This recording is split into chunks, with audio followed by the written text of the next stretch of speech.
दोस्तों इस वक्त खड़े हैं सढौरा अनाज मंडी में, जहां पर आज सढौरा विधायक रेणु बाला जायजा लेने के लिए वो यहां पर पहुंची है। किसानों की आड़तियों की समस्याएं सुनने के लिए यहां पर पहुंची है। तो चलिए क्या कुछ कहना है उनका।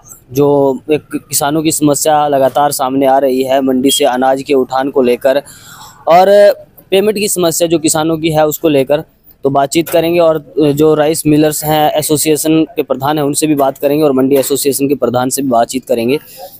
तो बने रहे आप इस वीडियो में अंत तक। धन्यवाद। जो है नाकामियाँ वो सरकार की तरफ से, क्योंकि इनकी करनी और कतनी हम देख ही चुके हैं और सब लोग इससे परेशान हैं, त्रस्त हैं, दुखी हैं। तो हम लोग अपील करेंगे कि सभी किसान साथियों की जो भी अपना यहाँ पे फसल डाल के जा रहे हैं उनकी टाइम से पेमेंट दी जाए और आड़तियों का भी जो सलूशन है वो किया जाए। राइस मिलर्स का भी, उनका भी ध्यान रखकर उनको जो समस्या है उनको निजात दिया जाए।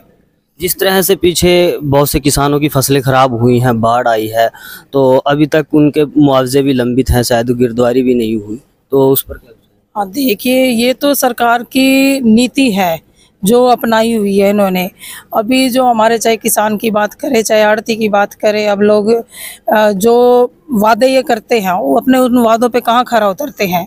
कितने फेस्टिवल आए, अभी पीछे अपना त्यौहार था दशहरा, ना इनकी पेमेंट साथ में आई, ना कोई इनको ठीक ढंग से पेमेंट टाइम पे दी गई, तो वो भी फीका गया।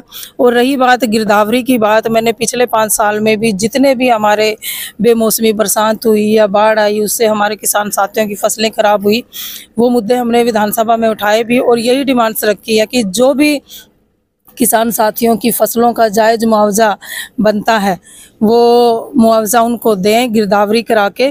तो अभी भी हम अपने साथियों के लिए, किसानों के लिए आवाज़ उठाएंगे विधानसभा सत्र में।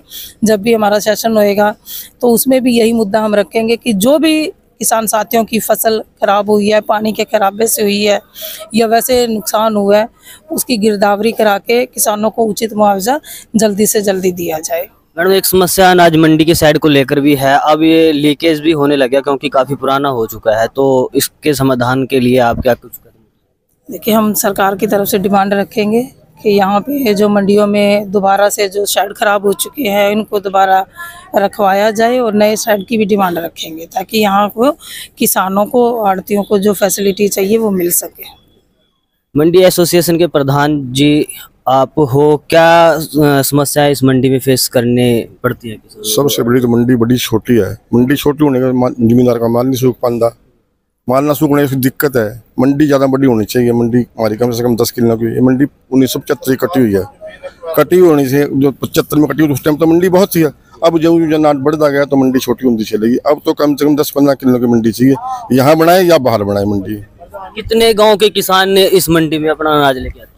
60 गाँव के 60-70 गाँव। लेकिन उसका एक रसूलपुर मंडी, एक शेरपुर मंडी, उससे काम नहीं होता ना, उससे कहाँ काम चलता है। जो यहाँ के लोग तो यही आते हैं ना। सबसे पुरानी मंडी तो यही है ना, सबसे पुरानी मंडी यही है। तो मतलब मंडी को खुला करने की आप मांग? हाँ बिल्कुल, 15 किलो की मंडी कम से कम एक्सटेंशन चाहिए मंडी कम से कम। आप भी बताएं चेयरमैन साहब, जिस तरह से मंडी में लगातार किसानों को परेशानियां का सामना करना पड़ता है, लगातार खाद की समस्या हो या फिर अनाज उठान की समस्या हो, तो किसको दोषी मानते हैं? ये तो सरकार की नाकामयाबी है। सरकार किसानों की तरफ ध्यान नहीं देती। अब यहाँ पे फंड बहुत छोटा है। यहाँ पे कम से कम 10-12 किले एक्वायर होके फिर मंडी बढ़नी चाहिए। तो ये तो यहाँ के सेलर वाले और आड़ती बड़े कोऑपरेटिव है जो जगह दे देते हैं किसान को, अपनी फसल सुखा के बेच लेता है। नहीं तो इन्होंने किसान को सड़क पे लाने पे कोई कसर नहीं छोड़ दी। जब खाद की बारी आती है और बीज की बारी आती है तो जिस किसान को अगर 10 कट्टे यूरिया के चाहिए, DAP के चाहिए, उनको 1-1, 2-2 कट्टा देते हैं। इतनी नाकामयाबी सरकार की है। वो टाइम पे अगर खाद और बीज किसान को दें तो फसल और भी अच्छी हो सकती है, लेकिन ये नहीं चाहती सरकार भी कि किसान के पास फसल अच्छी हो या उसकी जेब में पैसा जाए। अभी त्योहार चला गया, 1 रुपया भी किसान को पेमेंट का नहीं मिला। हम तो ये चाहते हैं भी किसान की तरफ ध्यान दिया जाए ताकि किसान समृद्ध हो और इलाका समृद्ध हो। तो राइस मिलर एसोसिएशन के प्रधान जी, आप बताएं, जिस तरह से अभी सुनने में आया था कि किसानों को फसल का जो दाम है 3100 रुपये मिलेगा, और लेकिन अभी तक बहुत से किसानों की पेमेंट भी नहीं आई, तो क्या ऐसा है जी? सबसे पहले तो आपका बहुत बहुत धन्यवाद। और जो 3100 रुपये वाली बात है वो मुख्यमंत्री जी की अनाउंसमेंट है या गृह मंत्री भारत सरकार की अनाउंसमेंट है। अभी तक तो स्पोर्ट प्राइस पे पर डे बिक रही है हमारे यहाँ। जो स्पॉट प्राइस सरकार का रखा हुआ है 2320 रुपये का, उसी पे पैडी बिक रही है। लेकिन उसकी भी पेमेंट आने में बहुत डिले हो रहा है। पेमेंट आने में डिले का सबसे बड़ा कारण ये रहा कि लगभग पिछले 3 महीने से ना जी हम लोग सरकार को इस बात के लिए सचेत कर रहे थे, क्योंकि जो पिछला वर्ष 2023-24 गया है उसमें हरियाणा सरकार और एफसीआई की नीतियों के कारण जो है राइस मिलर्स को बहुत मोटा नुकसान उठाना पड़ा है, जिसकी वजह से पिछले 3 महीने से राइस मिलर्स लगातार, हमारी जो हरियाणा लेवल का संगठन है वो लगातार मीटिंगें करके अफसरों से और ज्ञापन दे के एसडीएम लेवल पे भी ज्ञापन दिया गया, डीसी लेवल पे भी दिया गया, बट ऑल इन वेन कुछ नहीं हुआ हमारा। और अल्टीमेटली इलेक्शन आ गया तो सरकार ने हमारी कोई बात सुनी नहीं और ये सारे मिलर्स जो है ना, ये पूरा हरियाणा के हड़ताल पे चले गए कि हम इन कंडीशंस पे, जो कंडीशन पॉलिसी दी हुई है सरकार ने, ये हमारे फेवर की नहीं है।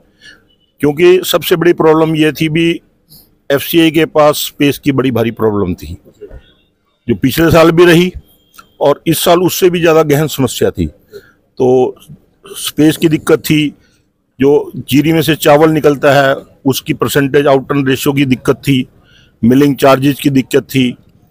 दूसरी स्टेटों में, छत्तीसगढ़ में और मध्य प्रदेश में वहाँ पे 120 रुपये बोनस दिया जा रहा है, यहाँ पे 15 रुपये बोनस दिया जा रहा है।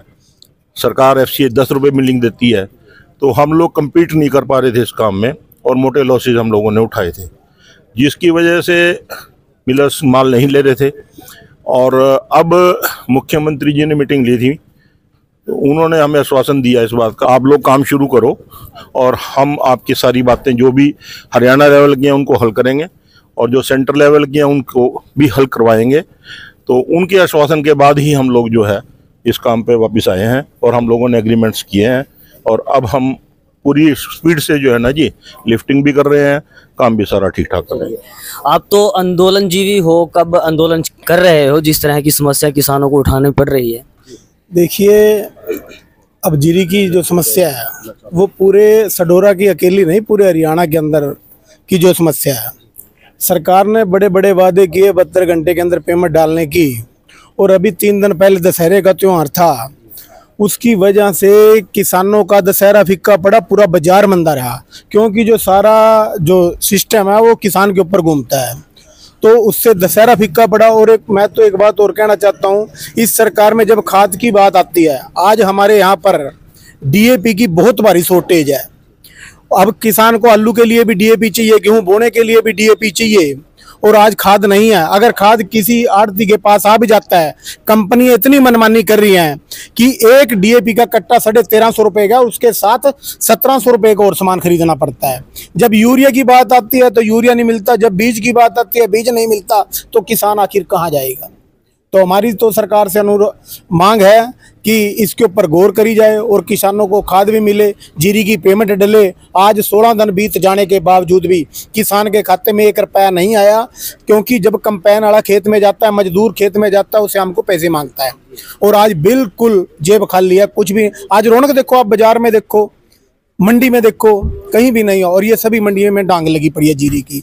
अब आड़ती राइस मिलर ये कहते हैं कि जब मंडी यहाँ से उठान होगी, जीरी उठान होगी, उसके बाद पेमेंट खाते में आएगी। तो हमारी सरकार से मांग है कि ये पेमेंट किसानों की जल्दी से जल्दी इसका समाधान किया जाए। धन्यवाद। ये थे भारतीय किसान यूनियन चिड़ूनी गुट के उपाध्यक्ष, हरियाणा उपाध्यक्ष संजीव सैनी जी, जिन्होंने सरकार से मांग करते हुए वही बात दोहराई है कि जल्द से जल्द मंडी से उठान होना चाहिए।